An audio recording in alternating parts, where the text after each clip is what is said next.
அனைவருக்கும் வணக்கம். துலாம் ராசினியர்களுக்கு நிகழ்ந்து கொண்டிருக்கும் மார்ச் மாதம் 29ஆம் தேதி சூரிய கிரகணம் நிகழ இருக்கு. இந்த சூரிய கிரகணம் நிகழக்கூடிய இக்காலகட்டங்களில் துலாம் ராசினியர்களான நீங்கள் என்ன செய்ய வேண்டும், என்ன செய்யக்கூடாது, என்ன செய்தால் என்ன மாதிரியான நன்மைகள் எல்லாம் ஏற்படும் என்பது குறித்தான முழுமையான பதிவை தான் இந்த வீடியோவில் விரிவாக பார்க்க போகிறோம். அந்த வகையில் இந்த ஆண்டு ஒரே மாதத்தில் 2 கிரகணங்கள் நிகழ இருக்கு. சமீபத்தில் சந்திர கிரகணம் நிகழ்ந்ததை போலவே அடுத்ததாக சூரிய கிரகணமும் ஏற்பட இருக்கு. இந்த நாளில் நாம் என்ன செய்ய வேண்டும், எவற்றை தவிர்க்க வேண்டும், எந்த நாளில் எந்த நேரத்தில் கிரகணம் நிகழ உள்ளது என்பதை தெரிந்து கொள்ளலாம். அந்த வகையில் சூரிய கிரகணம் விஞ்ஞான ரீதியாகவும் ஆன்மீக ரீதியாகவும் பெரும் முக்கியத்துவம் கொண்ட ஒன்றாகும். கிரகணத்தின் போது பல மக்கள் அதை நேரில் காண துடிப்பதோடு பலர் பழமையான நம்பிக்கைகளை பின்பற்றுவதும் இயல்பான ஒன்றாகும். எனவே கிரகணத்தின் போது கடைபிடிக்க வேண்டிய சில முக்கிய வழிமுறைகள் மற்றும் தவிர்க்க வேண்டிய செயல்களை பற்றி தெரிந்து கொள்வோம். 2025ஆம் ஆண்டு முதல் சூரிய கிரகணம் எப்போது என்று பார்க்கும்போது 2025ஆம் ஆண்டின் முதல் கிரகணம் மார்ச் 13ஆம் தேதி நடைபெற்றது. முதல் கிரகணமே சந்திர கிரகணமாக அமைந்தது.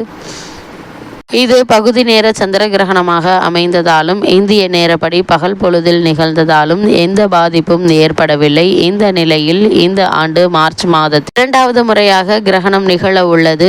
இது சூரிய கிரகணமாகும். இது இந்த ஆண்டின் முதல் சூரிய கிரகணமாகும். மார்ச் 29ஆம் தேதி சனிக்கிழமை நிகழ உள்ளது. இதை ஆசியா, வட அமெரிக்கா, ஐரோப்பா, ஆப்பிரிக்கா, ஆர்டிக் உள்ளிட்ட உலகின் சில பகுதிகளில் காண முடியும் என தெரிவிக்கப்பட்டுள்ளது. இந்தியாவில் கிரகணம் ஏற்படும் நேரம் என்ன என்று பார்க்கும்போது இந்திய நேரப்படி பகல் 2:30 மணிக்கு துவங்கி மாலை 4:17 மணிக்கு உச்சம் அடையும் கிரகணம் மாலை 6:13 மணிக்கு நிறைவடைய உள்ளதாக சொல்லப்படுகிறது. இந்த சூரிய கிரகணத்தை இந்தியாவில் காண முடியாது என கூறப்படுகிறது. இருந்தாலும் ஆன்மீக ரீதியாக சூரிய கிரகணம் என்பது பகல் பொழுதில் நிகழ்வதால் அது முக்கியத்துவம் வாய்ந்ததாக கருதப்படுகிறது.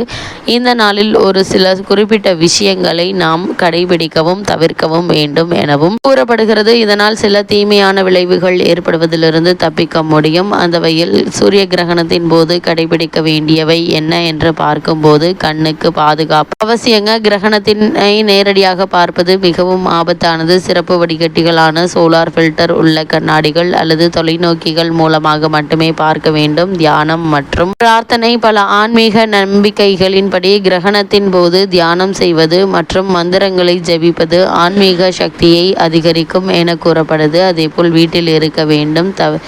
தேவையற்ற பயணங்களை தவிர்க்க வேண்டும். கிரகணத்தின் போது அதிக அளவு வெளியில் இருப்பதை தவிர்க்க வேண்டுங்க. அதே போல் உணவுகளை மூடி வைத்து பாதுகாக்க வேண்டுங்க. அதே போல் இந்த காலகட்டங்களில் கிரகணத்தின் போது உணவுப் பொருட்கள் கெடக்கூடும் என்பதால் அவற்றை மூடப்பட்ட உரை மூடிய பானைகளில் வைத்திருங்க. சிலர் துளசி இலையை அல்லது தர்பை புற்களை உணவில் வைப்பது வழக்கமாக கொண்டுள்ளனர்.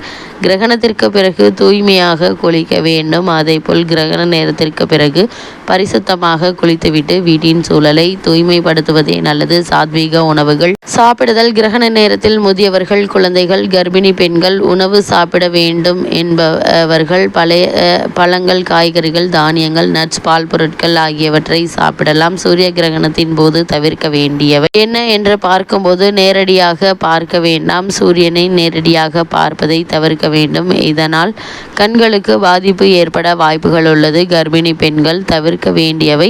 கர்ப்பிணி பெண்கள் கிரகணத்தின் நேரத்தில் வெளியில் செல்வது தவிர்ப்பது நல்லது. ஏனெனில் இதனால் குழந்தைக்கு பாதிப்பு ஏற்படலாம். கிரகண நேரத்தில் உறங்க வேண்டாம். கிரகணத்தின் போது உறங்குவதை பலர் தவிர்க்கிறார்கள். ஏனெனில் அது உடல் மற்றும் மனச்சோர்வை அதிகரிக்கக்கூடும் என நம்பப்படுகிறது. சாப்பிடக்கூடாது. கிரகணத்தின் போது சமைத்த உணவுகள், வெங்காயம், பூண்டு, அசைவம் ஆகியவற்றை சாப்பிடுவதை தவிர்க்க வேண்டும். இவைகள் உடலுக்கு தீங்கினை ஏற்படுத்தும். கூர்மையான ஆயுதங்களை பயன்படுத்தக்கூடாது. குறிப்பாக கத்தரிக்கோல் போன்ற கூர்மையான ஆயுதங்களை சூரிய கிரகணத்தின் போது பயன்படுத்தக்கூடாது எனவும் கூறப்படுது.